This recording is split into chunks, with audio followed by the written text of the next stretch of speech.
Thank you, Dr. Hirschfield, and for Rutgers and for the program of criminal justice. Certainly an honor to be here.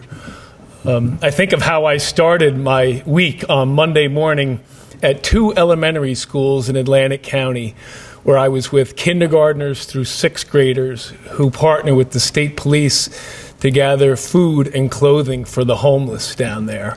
And then I think of the bookend, right? I start with kindergartners, I end with seniors graduating, and there's never a greater time in my day than when I'm with students. Whether it's Read Across America, whether it's an event like this, whether it's partnering with those elementary school kids, because I see that energy, I see that compassion, and it does my heart well. So thank you so much, and congratulations to all of you and your families. I wasn't going to talk about it, but I will, just because Micah brought up moral correctness and morality. And as I sat there and heard of that last week, with the thanks of Rutgers and the Miller Center on Community Policing and Resiliency, I was selected to represent America's law enforcement in the March of the Living from Auschwitz to Birkenau. I was with about 9 other countries, leaders of Hungary, Croatia, Belgium, Canada, Interpol, and we were there really for the first time ever in that 35th anniversary as a delegation of law enforcement. And the reason why we were there is because of law enforcement's complicity and contributions to the most horrific acts of that Holocaust. It's one of the first things you see when you walk into Auschwitz is a police officer with a Nazi German soldier.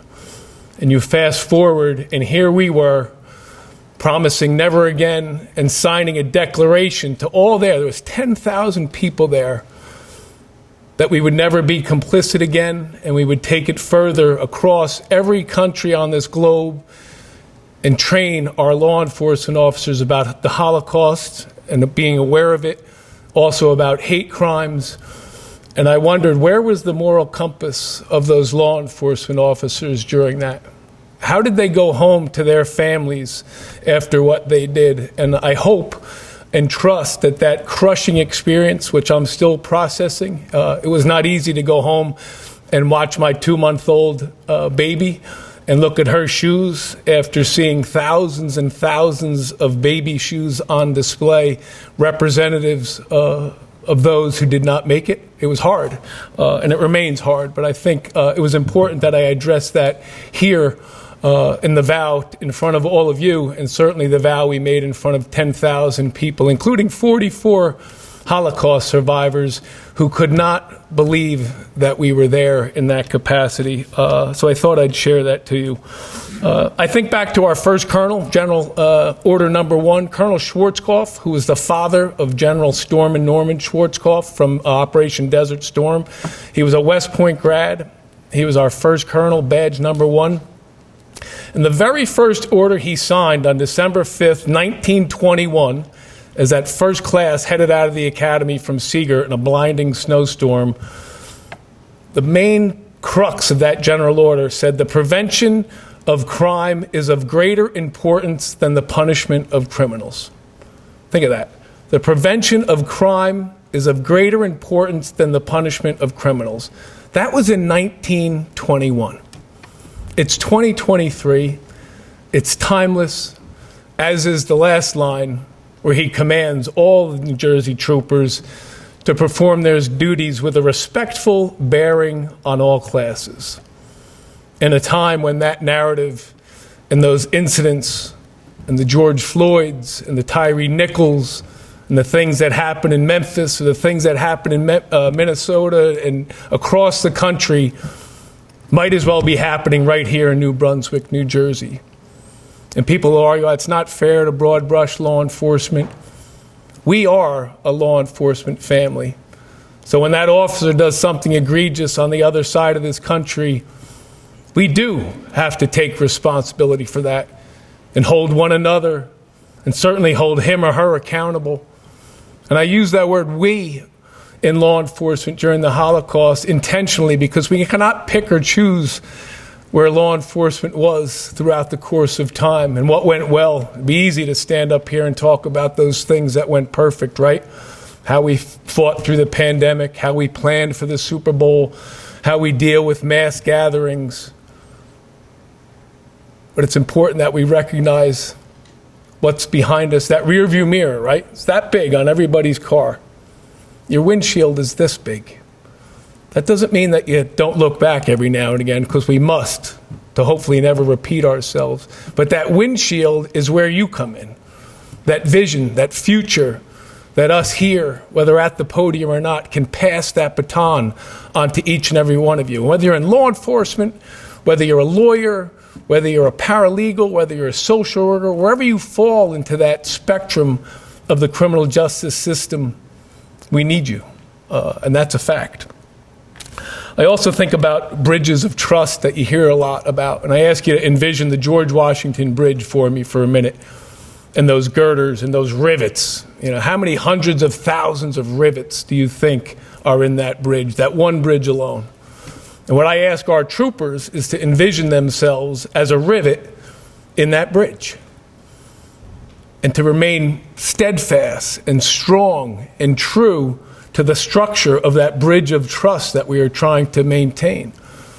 Because when one of those rivets goes weak, or one of those rivets does something egregious, what happens to the other rivets and the other parts of that bridge? And I know this isn't an engineering program, but they have to do what? They have to withstand more stress. They have to do more to uphold the integrity of that bridge.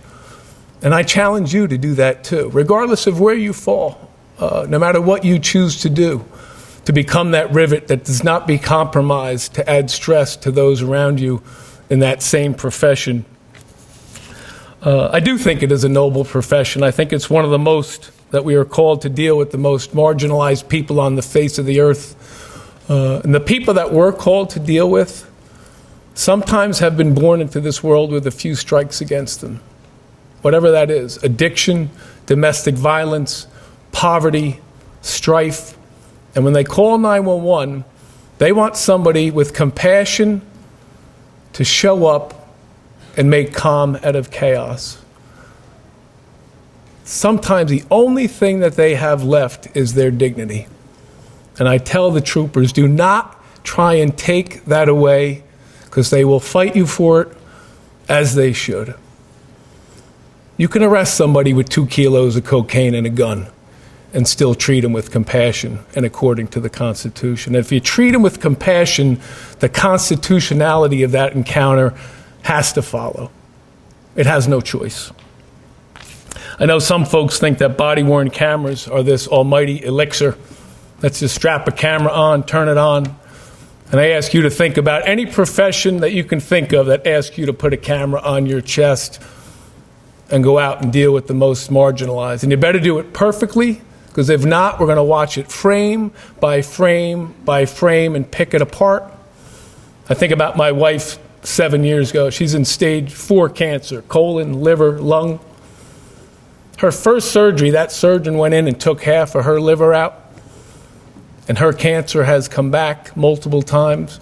But I can't go back to him, and I love him to death, and say, hey, doc, can I watch that first surgery? I put my wife's life in his hands, and I didn't ask him to film it. But we are. And I tell our troopers, embrace that scrutiny. You're held to a higher standard. And at the end of your shift, come into your sergeant and your station commander and say, Sarge, just push play.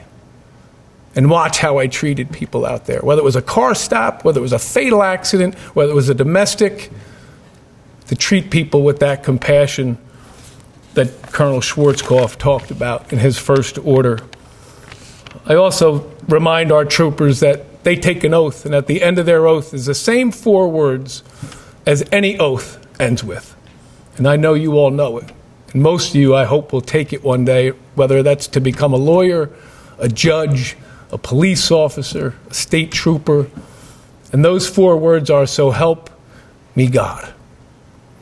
But at the end of that oath, there's a period when you're at your graduation or you're swearing in, But I tell them and remind them, in this profession, you must remove that period because you're going to be asked to fill in that blank time and time again at 2 in the morning, at 12 in the afternoon, on Christmas morning. So help me God when I have to wrestle that drunk that's twice my size on the Jersey Turnpike.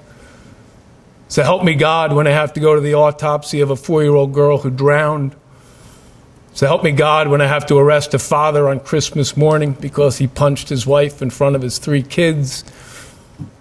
So help me God when I have to tell a mom and dad that their daughter isn't coming home because she wrapped herself around a tree.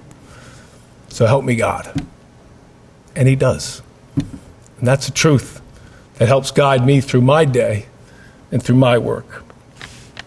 I'll close with this, and it's because of my grandmother who came over here in 1916 from Ireland. She loved Ireland, but she also loved America, and she loved the fact that her husband, my grandfather, was a Linden police officer for 32 years. As Paul said, my father retired as a major, a trooper for 29 years. I grew up watching what it meant to be part of something bigger and better than myself, and that's why I wanted to be a part of it.